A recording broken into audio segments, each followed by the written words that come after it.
Boat 628, a Tony Neal tale.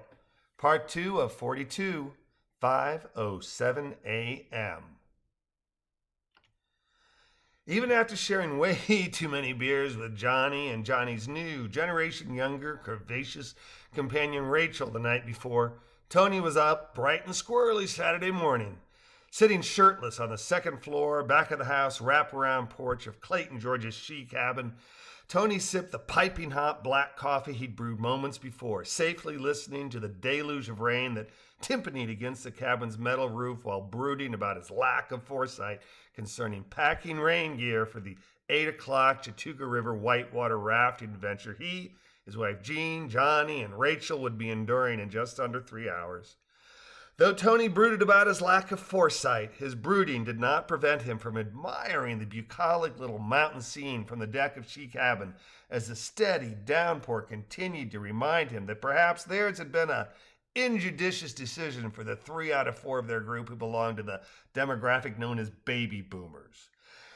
Tony sighed, shrugged, and sipped again as the French door that separated the great outdoors from the indoor living space opened and the 5'3" robe-clad Rachel made her presence known from the threshold of no man's land.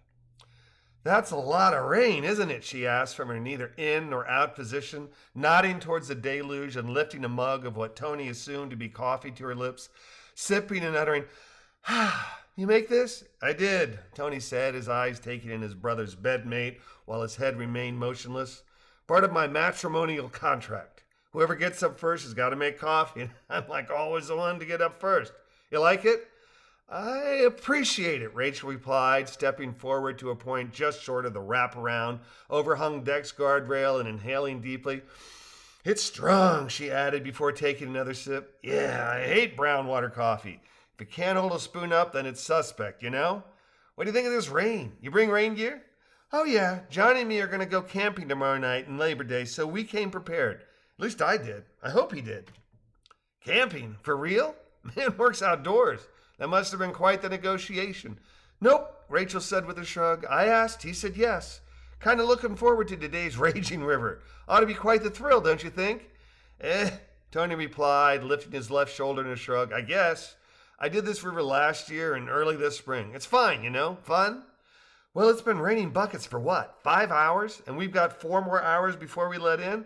I think it's going to be a lot wilder than your last 2 times," Rachel replied.